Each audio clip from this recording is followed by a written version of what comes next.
And we are back with a special edition of Meet the Press. Joining us for the rest of the hour, a special panel, a leading voice in the Senate for gun control for the past 2 decades, Senator Dianne Feinstein of California, author and former Secretary of Education Bill Bennett, Georgetown University professor and sociologist Michael Eric Dyson, former governor of Pennsylvania and the Homeland Security Secretary under President Bush, and also a member of the Virginia Tech Shooting Review Panel, Tom Ridge, the president of the American Federation of Teachers, Randy Weingarten, and columnist for the New York Times, David Brooks. Welcome to all of you.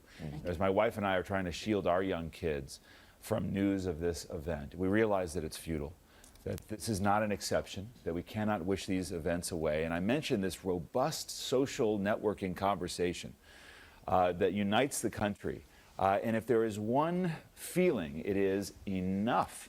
So in that spirit, I want to have this conversation. Here is the recent history of school shootings in this country, public rampages, not all at schools, and the number of victims going back to Columbine in 1999 all the way through Portland, Oregon at a mall, 3 people killed there. So the context is just so alarming. Senator Feinstein, we talk about guns, it often overshadows a debate about mental illness. But in the vein of gun control in this country and presidential leadership, you heard from Mayor Bloomberg. This is how the Washington Post described the president's leadership back in July. "I'm not going to take away your guns," Obama promised in September of 2008. However, he advocated closing the loophole that allows for gun purchases without background checks at gun shows and for reinstating the assault weapons ban. Obama kept his promises to gun owners, but not to gun control advocates. The president signed bills allowing guns in national parks and on Amtrak. He has not pushed for the reinstatement of the assault weapons ban, nor has he moved toward closing the gun show loophole. Has the president failed to lead on this, Senator? Well, I'm not going to comment on that. I can tell you that he is going to have a bill to lead on because it's a first-day bill I'm going to introduce in the Senate, and the same bill will be introduced in the House, a bill to ban assault weapons. It will ban the sale, the transfer, the importation, and the possession, not retroactively, but prospectively. And it will ban the same for big clips, drums, or strips of more than 10 bullets. So there will be a bill. We've been working on it now for a year. We've tried to take my bill from '94 to 2004 and perfect it. We believe we have. We exempt over 900 specific weapons that will not be fall under the bill. But the purpose of this bill is to get just what Mayor Bloomberg said, weapons of war off the streets of our city. What makes you think it can pass now? We've had tragedies before and nothing happens. Well, I'll tell you what happened back in '93 when I told Joe Biden, who was chairman of the Judiciary Committee, that I was going to move this as an amendment on the crime bill. He laughed at me. He said, "You're new here. Wait till you learn." And we got it through the Senate. We got it through the House. The White House came alive in the House of Representatives, and the Clinton administration helped. The bill was passed, and the president signed it. It can be done. Senator, we're having a little problem with your microphone, which we'll remedy as we continue our conversation. David Brooks, we immediately go, after a tragedy like this, to the gun control debate, more than a mental illness debate. As we look at the faces of these killers in these recent incidents, what is the common thread that you find throughout them? They all appear to be young males, mentally, at the very least, mentally unbalanced. Why do we so quickly move to the gun debate? Well, first, on the profile, we've had enough of these cases, and we don't know this specific guy, but we've had enough of these cases to get a profile of typically what they're like. They tend to be intelligent. They tend to have an extremely high estimation of their own significance. Something happens to them that damages that estimation. They feel they're not being recognized by the world at large, and they decide they're going to do something to make the world recognize them. And so they go out and do these terrible things, and at the moment they're doing them, this is the happiest moment of their life. They feel the world is uncontrolled, and then suddenly they're in there, they're in control, and they're the hero in their own life story. And so we should acknowledge, A, they're extremely determined to do these things, and that they are essentially, they spend the months before lost in a black hole of their own festering. And I think it's those black holes that we as parents, as mental health community, have to try to fill before they turn into these monsters. Bill Bennett, if the president is convening a task force and had everybody on this panel there to talk about solutions. As you heard Senator Feinstein say, does an assault weapons ban, does that have to be on top of the list? Well, I think everything should be on the table. I mean, if you're going to talk about these things, you don't delimit the range of inquiry. All of these topics, it seems to me, need to be brought up. The Senator noted 940 exceptions. If you can get one of those 940 rifles, you can still do a lot of damage. I don't know how effective the assault weapons ban was from '94 to 2004.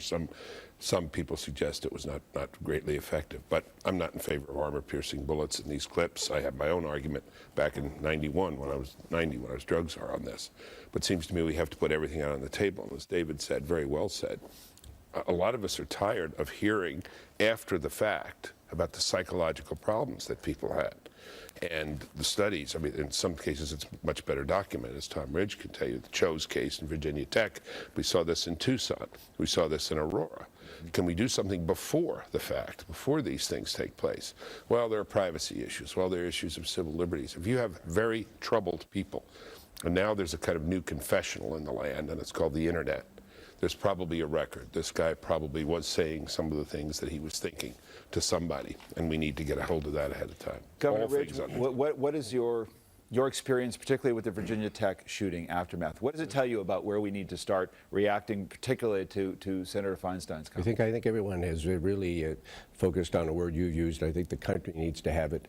Let's have the conversation.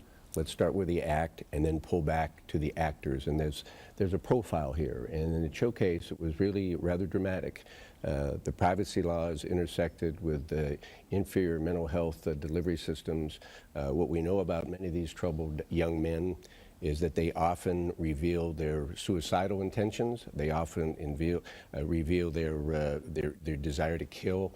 And so we talk about mental health generically, but that's not a conversation parents have with counselors, and we run to it after the fact. And so I think the fact that we need a national conversation, it must include some arms regulation. It has to include mental health. It has to include a privacy law. This is a conversation that has to be reasonable, rational. It's time for us to have that conversation, but we cannot exclude the mental health component. Randy Weingarten, who the folks you represent, the teachers you represent, were in this town and at this school. It has to be very difficult this morning. It's, well, I'm going up there this afternoon.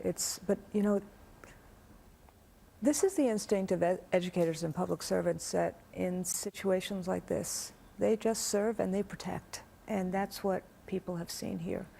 But let me just say three things really quickly. Number one, in terms of parents, we have a whole bunch of resources now on our website, aft.org, and Share My Lesson, another platform we have, because you can't shield kids from this. You know, we've suggested to people, don't have your kids watch TV all the time right now. But kids will have questions and fears, and we have to actually figure out how to reassure them in a reasonable way. But number two, I want to go back to what everyone else has said. I think that this is a turning point here. I could hear it and feel it around in the last 48 hours, not just in the Northeast. I see it from our colleagues all across the country.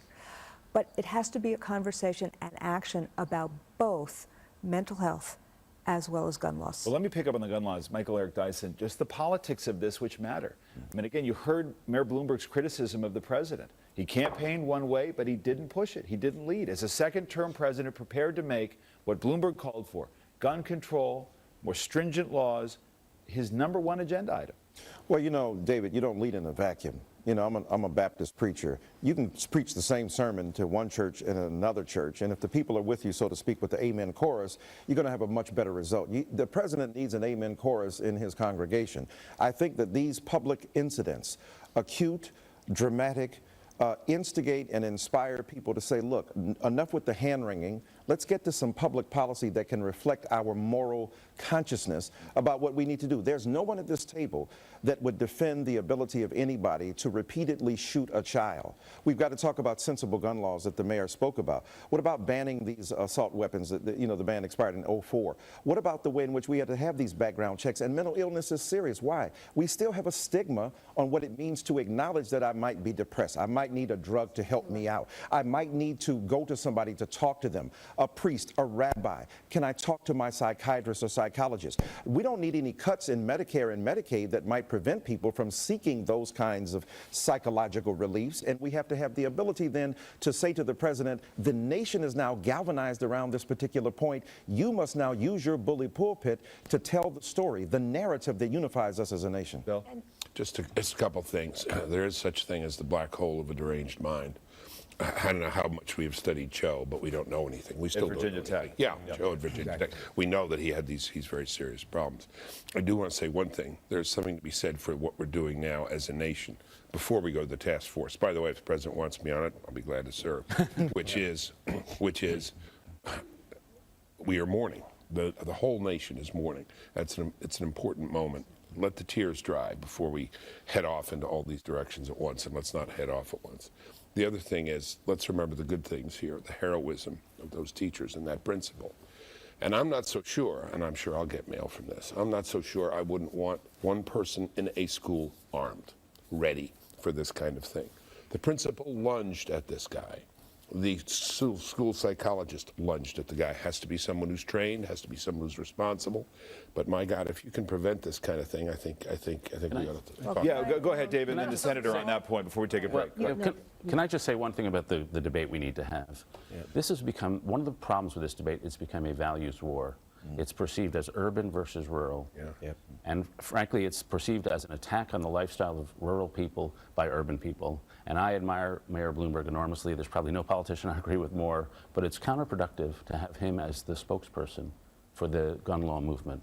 There has to be more respect and more people, frankly, from rural and red America who are participants in this. But you know, can I tell you something about the urban? But isn't it interesting? Not as dramatic an incident as this, but it's not as dramatic in the sense of what happened. But it's not as massive. But it's far more devastating. The constant urban drama that we deal with our children as well, who are losing their lives, who are victims of profiling, racial profiling, and police profiling. So that profiling doesn't seem to work. It seems to hype up our vigilance to say we're gonna find out where these problem centers are, and then we focus on them. But the result is not what we see with these kids. Look at what happened with other people who don't get profiled, and they murder our children. I want to get a break in here, but Senator, quickly, I just want you to respond to that. The aspect of more guns being introduced into this equation, it would be a natural response of people to say part of school security needs to be armed guards on campus. Well, is this the way we want America to go? In other words, the rights of the few overcome the safety of the majority? I don't think so. I think America is ready. They're going to have an opportunity with this bill. I'm going to ask and spend my time and create a committee across this nation to support it. Will the president speak out on it in favor of it, do you believe? He will. Look, we crafted the last bill. It was right out of my office, and we're crafting this one, and it's being done with care. It'll be ready on the first day. I'll be announcing House authors, and we'll be prepared to go. And I hope the nation will really help. This is certainly a news development this morning. Randy, let me take a break. We'll start with you when we come back. I want to come back, continue this, but also introduce the other aspect. It's not just access to guns. It is a culture in which violence is routine and is considered routine. We'll discuss that as well with our group right after this.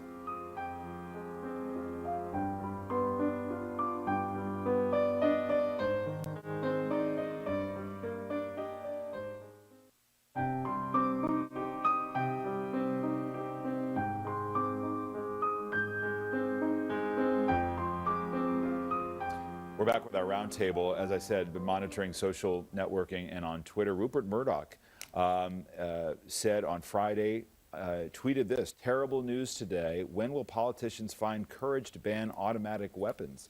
Senator Feinstein, maybe there will be more allies than you imagine. And from Tom Brokaw, our colleague who tweeted on Friday something that has been shared thousands of times, his thought: it's not enough to talk about access to guns. We also have to address a popular culture that treats graphic violence as routine. Randy Weingarten. So let me just go back to Secretary Bennett's point. There are so many ways, access points into schools. Schools have to be safe sanctuaries. And so we need to actually stop this routine view that just having more guns will actually make people safer. So we are opposed to having, in a safe sanctuary like an elementary school, having someone who has access to guns. And I would actually ask Governor Snyder to actually veto the bill that's on his desk right now that says concealed weapons in schools would be okay. But you know, this notion of we can actually do things in schools. We can actually have more guidance counselors. We can have more social workers, psychologists, all of whom have been cut because of the cuts. We can do wraparound services. We can do more of these things, as Reverend Dice said, to destigmatize mental illness and to have more access, as well as a whole package of sensible gun laws. But Governor, when you were Homeland Security Secretary, what was the point of counterterror? It was to harden the targets, to limit damage. Well, you always try to reduce the risk, and I think that's what Bill's referring to, and I think that's some form of gun regulation is to reduce the risk. But I think the conversation should start with the premise that our children, no child is born violent. And so what are the experiences, pressures, whatever, during the course of that child's life that lead them to the path that they've taken at Columbine, Aurora, Sandy Hook? We know there's mental health problems, but we got to peel away the different layers. I mean, and I'm going to say this respectfully because I voted for your assault weapon ban. That's a start. But there's still so much more that needs to be done. Mental health is a component of it. We haven't even started talking about the corrosive influence of a violent-oriented world, TV, video games, shoot-to-kill video games. Right.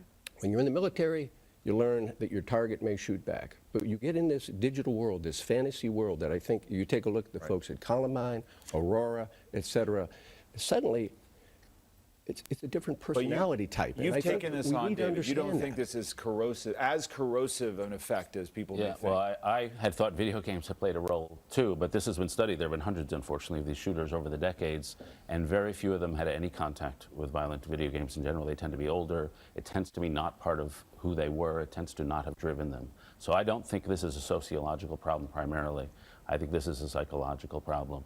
And there are millions of moms and dads in the country now who are dealing with mental health issues in their own families. Right. And they don't know, say you're the mom of this kid, you don't know immediately where to go. There are places you can go which are the police or an institution, but that's like stepping off a very steep chasm. Where do you easily go for help? Well, I think that's the gap. look at this. The report, National Alliance on Mental Illness, put out a report in November of last year that said, in part, states have cut more than $1.6 billion in general funds from their state mental health agency budgets for mental health services since fiscal year 09, a period during which demand for such services increased significantly. These cuts translate into loss of vital services such as housing, assertive community treatment, access to psychiatric medications, and crisis services. I mean, it's stunning. Look, and here's the thing. What do people do when they don't have access to it? They self-medicate. The drug rate rises. People's addiction to violence that we speak about is exacerbated. But here's the interesting point. We would rather talk about somebody rapping about, singing about, portraying in a film about violence than the actual source of the violence itself. So while we demonize and stigmatize those people who replicate patterns of violence that are horrible in pop culture, we do nothing about access to guns. It's the ready access to guns that led to this devastation. And until we get the guns removed, all of the imagination, the erotic intensity that is connected to violence will not be dissuaded from having a negative impact. You're not going to get the guns removed. You may have careful legislation proposed by the senator, which may pass. You're not going to get the guns removed. Well, you do have this problem called the Constitution. There is a Second Amendment. Wait, let me finish my thought. Okay. Yeah, I know it doesn't say anything about assault weapons, and that wasn't the founder's intent, and I agree with that. But it's not just right-wing senators who won't appear on television, or zealots, or the NRA. It's circuit court judges. It's Supreme Court judges saying this is a right. You have more freedom in America. You just have more freedom, and there's more abuse of freedom in America. But I don't deny that, but you've got to have ability to say that, look, there's a wide gulf between repeal of the Second Amendment. Aaron Burr and Alexander Hamilton can have a fight, but they didn't have an assault weapon. Absolutely.